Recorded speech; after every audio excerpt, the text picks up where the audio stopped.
করছি, শুধু আজকের জন্য করলে আমার মতে হবে না, কারণ এটা হচ্ছে একটা বৈশ্বিক সমস্যা। তো আমি সবাইকে আহ্বান জানাবো আমার দেশে এবং বহির্বিশ্বে পুরো বিশ্ব জুড়ে জানি এই কর্মসূচিটা চালু থাকে, যা আমরা ইসরায়েলকে পুরোপুরিভাবে কোণঠাসা করব।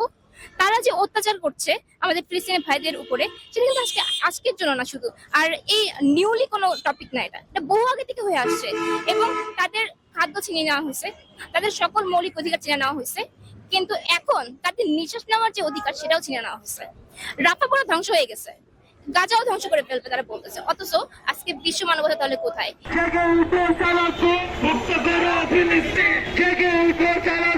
এভাবে কর্মসূচি পালন করে হয়তো বা কোনো কিছু হবে না, কিন্তু আমরা এর মাধ্যমে একটা চাপ প্রয়োগ করতে চাই বিশ্বব্যাপী। বাংলাদেশ থেকে বাংলাদেশের স্টুডেন্টরা, বাংলাদেশের কর্মজীবীরা, সকল শ্রেণী পেশার মানুষ এই মুসলিম বিশ্বের যে গণহত্যা, মুসলিম বিশ্বের ফিলিস্তিনকে যে গণহত্যা করা হয়েছে, এই গণহত্যার প্রতিবাদ যারা করতে চায় তাদের পক্ষ থেকে এই কর্মসূচির মাধ্যমে একটা চাপ সৃষ্টি করা হচ্ছে আসলে আমাদের উদ্দেশ্য। এই চাপ সৃষ্টি করার মাধ্যমে আমরা রাজনৈতিক চাপ সৃষ্টি করতে পারি, অর্থনৈতিক চাপ সৃষ্টি করতে পারি ইসরায়েলের উপর, যাতে করে ফিলিস্তিনের উপর যে বর্বরচিত হামলা চালানো হচ্ছে এর থেকে পরিত্রাণ পাওয়া যায়।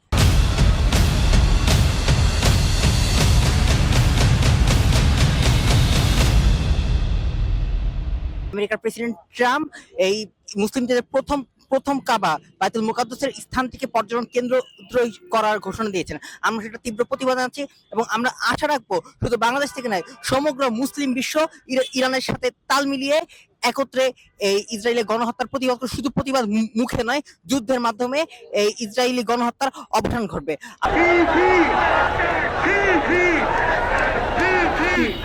একদিন তো আমাদের মরতে হবে। এই যে মরার পরে যে সময়টা আমরা আল্লাহর কাছে জবাবদিহিটা কি করব? বিশ্বকে শুধু একটাই মেসেজ দিতে চাই, বিশ্ব মানবতার মৃত্যু হতে দিয়েন না। এইটা যদি একবার হয় তাহলে আপনারা বিবেকের কাছে প্রশ্নবিদ্ধ থাকবেন এবং বিবেকের কাছে কখনো এই জবাবটা দিতে পারবেন না, এবং আপনাদের সারা জীবন হচ্ছে ধুকে ধুকে মরবেন। বর্তমানে ফিলিস্তিন গাজার অবস্থা খুবই খারাপ। এই অবস্থা দেখে আমরা সকলে খুবই মর্মাহত। আমরা একজন মানুষ হিসেবে তাদের পাশে দাঁড়ানোর চেষ্টা করব, মুসলিম হিসেবে নয়, শুধু মানুষ হিসেবেও তাদের পাশে আমরা দাঁড়ানোর চেষ্টা করব। ইউএন কি করে তাহলে? ইউএন কেন ওপেন করা হয়েছিল? ইউএন কেন, কি সংস্থার কাজটা কি? Human rights, international human rights. তো ইন্টারন্যাশনাল হিউম্যান রাইটস বা ICC, ICJ, international court of justice, আসলে কাজটা কি? আজকে আমরা একত্রতা বোধ প্রকাশ করেছি, তেমন বৈশ্বিকভাবে এক হয়ে কাজ করতে হবে, যেমন ইউএনের পদক্ষেপ নিতে হবে, আরব বিশ্বের একত্র হয়ে ইসরায়েলকে এটার জন্য আসলে অ্যাকাউন্টেবল করতে হবে। এছাড়া আর কোনো পন্থা আসলে নাই। ফিলিস্তিনে যাদের শান্তি ফেরত আসে, তাদের দেশ যাতে ফেরত দেওয়া হয়, এগুলো পদক্ষেপ গ্রহণ করতে হবে। এটাই এটার সলিউশন আমি মনে করি।